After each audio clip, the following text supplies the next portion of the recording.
Now, so, as you might have heard or seen already, I have the case sold. I sold it on Dundee. I had it up there for less than 9 hours, but it was sold in probably 2 or 3 hours. I was getting call after call after call. A highly sought after tractor, that case 4230, with the low hours and in the condition it's in, there was a lot of people looking for it, alright? And I did have to let a few people down, disappoint a few lads. But look, that happened, sure. It's going to a good home, and I've sorted all the little issues that it has given me over the last 2 years. Now, I might have said in another video the few reasons why I wanted to sell the tractor and trade it in for something a bit different. We'll just start off. The front loader, you noticed it for the past year, 6 months, the front loader was very, very slow. Everyone was saying it was the pump. I was worried it was the pump too, but I also knew that it probably wasn't, seeing that the back lift was working and the brakes were working, everything was working like that. So it did take me a while to diagnose the issue and sort it out, but I did fix the front loader. So what I had to do with the front loader, after all, was just adjusting these 2 cables coming from the joystick inside the cab. I didn't film it that day, but if you were to take these screws out, then there's a bit of an assembly with these cables. Strange setup now. But basically what I did, I loosened these 2 nuts, and then you kind of pull down on the cable so that it's taut inside that assembly, and then fasten it back up that way. So, you know, there's always tension on the wire inside of the cable. So when you're moving the joystick, there's no play inside of there. And that way I got 90% of the speed in my front loader back. The other thing that was causing the issues with the hydraulics, I think, was the wrong hydraulic oil. So when we first got the case, I went and got a drum of hydraulic oil just to top up the back end, and I didn't know, never had a case tractor before, and I did not know that it needs a specific high trans oil, a red thin oil that goes into the back of it, and if it doesn't get that, it can be very sensitive and it'll act up on you. So after we had the dump trailer from Higher Agri, my draft lever broke and it was leaving the lift. My draft lever broke and it was forcing the lift to stay up the whole time, and just pure nuisance with the dump trailer. Had to take it off and put it on the Massey. So that was the draft lever causing issues. And then after that, I thought there was air in the system and everything, and I realised I had the wrong oil in the back end. So only about 2 months after I had previously changed the hydraulic filter and oil, I went and I did it again with the right stuff. So I got the red high trans oil. It looks so high trans and it's meant to be red. It is a bit more expensive now. I needed 36 litres, so 40 litres there. But yeah, this is what I need now for that back end.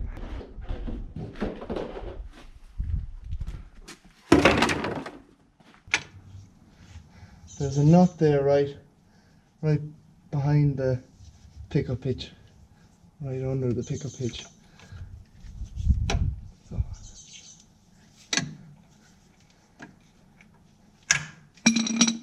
Last time I did this, it had the post driver on it, so I was trying to do it from the middle instead of the back. But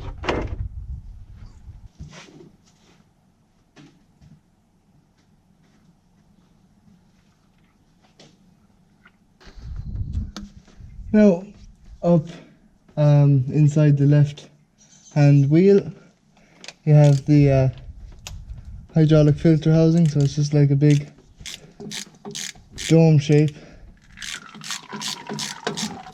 19mm spanner, there's a big bolt going through the center of it.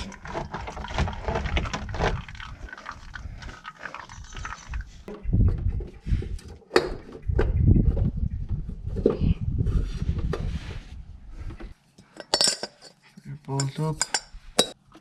That's your gauze. Fairly clean. Flat face down.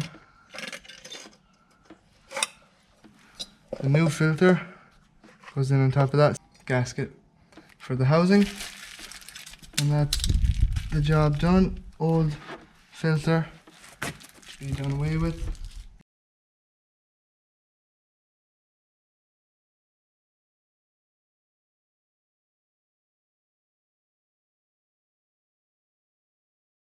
That was the week the digger was here as well. So that was that job, and I'm after fixing the draft control lever and the pickup hitch there properly last night, so that's all sorted. So yeah, I haven't had it easy in terms of the hydraulics here on this tractor. It wasn't the pump, it was never the pump. I had the pump there, I have to sell it on again actually because I had no use for it, but there was other gremlins in it. So yeah, I went, there'll be a video on it, but I welded up a bit of a yoke for the linkage on the draft lever, and that shouldn't come loose again, and we fixed the pickup hitch. So I welded and stiffened up the lever here on the pickup hitch inside here, and that's all working better than I've ever had it working before, so that can be a bit annoying. Then back to why we want to sell this tractor. So inside the cab here, it was a grand starter tractor, as I said, grand tractor for me. Great tractor for us for the last 2 years. First loader tractor we've ever had, first tractor we've ever had with 4-wheel drive, and it did the job. It just isn't as capable as I'd want it to be. But as I said, it was a good starting tractor to learn a few bits and bobs on, learn what we actually need on the farm. So yeah, there's a bit of a small cab in here. It's very loud. There's only the 4 gears, there's no split gears or anything, and you can run through the gears very quickly, and yeah, there's an awful lot of revs being put on the engine, even at very low speeds. So it is loud. You're revving it up fully most of the time, and there's just not enough gearing for mowing and different other jobs. I feel like I could do with a few more gears in between what I have there. So again, that's another thing. She's only 30k box as well. I want to have something to be able to bring to the mart in the factory, and yeah, just that bit quicker on the road, easier on the road. That's just another factor. There's no air conditioning, and it's just a greenhouse as well. This cab is just pure glass, no air conditioning. You'd have the windows open and you would still it would be so hot in here, you'd be dripping with sweat, and there's nothing you can do about it. This tractor as well, alongside the 265, Massey 265 that we've always had, this tractor just isn't that much bigger than the 265. It has that few extra horsepower, little bit extra weight. It has the 4-wheel drive, probably can lift a bit heavier on the back end, but when they're side by side, they nearly can do the same thing. Obviously, this is a bit more capable with the 4-wheel drive and the front loader, but when you have the 265, I don't see myself getting rid of the 265 either. Grand little tractor I learned to drive on, tractor that's always been there on the farm. I will not be getting rid of that. I wouldn't be selling the 265, so I think the best option is to just upgrade this tractor, get something that bit bigger and more capable. Now another point just on the hydraulics before I forget, just another little nuisance. When I'm mowing with that 8-foot mower there, and it has the hydraulic ram for lifting it up and folding it. So when I'm mowing, I have to let down the mower, and then I have to throw her into float, and then I have to keep my hand on her for the whole swart, and then lift her up at the headland, and then back down again. So just that in itself is just a massive nuisance. You'd think you could put a bungee cord on it or something to keep it in float, but I have to lift it up at the end of every swart, so you just have to keep your hand on it, and you'd be mowing for hours upon hours and just whatever. It's not. I got used to it. It's no real issue. It just shouldn't be that way. It should be able to stick into float and carry on driving and lift it up at the end of the sward and not have your hand on it. But the reason, I think, partially the spools don't like to stay in the float position or open up fully is the routing of these hoses from the front loader.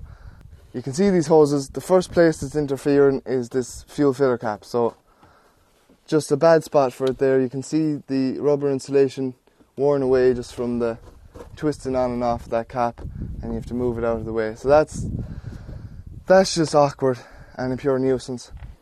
And then you go underneath the tractor, and one of them hoses for the hydraulics is actually interfering with the linkage on the spool valves. So it's interfering with the spool linkage, and that way I don't think you can open it up fully or leave it into float. Along with where the joystick was placed inside the cab, very awkward position. I just assumed that whoever installed this front loader didn't really know what they were at, and they just made it and put it wherever was handiest and quickest, because there was just no thought put into it. Like, that's just awkward. It's all awkward, and them pipes are interfering with them spool levers as well. So I could have had a look at that, moved it all around, but look, I would have spent a few hours on that as well, and still would have had all the other issues that I found with the tractor. So it's a great tractor. It's very low hours. It's just not ideal for our farm or what I'm looking for it to do. Hopefully the next man that has it, he can fix those few little bits and it'll be 100% for him. But for what I'm looking to do with it, it's just not up to scratch. But that's that bit of a video. I thought I'd explain the story with the front loader and the speed of it and all that and the hydraulic, but I'll just pop the camera down and I might be able to get a before and after of the speed of the front loader, and you'll see the difference there as well.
And you let me know down in the comments below what you think of the before and after, if it's much different, if you think I could have got a bit more speed out of the front loader, or if you still think the hydraulic pump is kaput.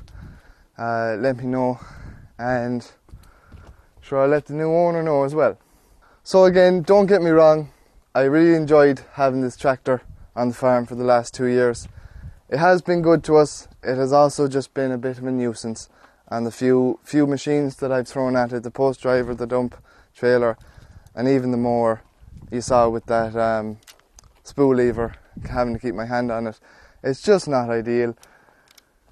And I'd like something that I can just hop into and it'll work, and I don't have to spend all night in the garage fixing it, because I've spent a few nights on this yoke fixing it. Put a bit of time and a bit of love into it as well. We gave it a good service. We replaced all the filters and the fluids. Hydraulic oil and filters were replaced. I put a radio into it when I first got it, and yeah, I just tried to keep it as tidy as I could, tidy it up more where possible.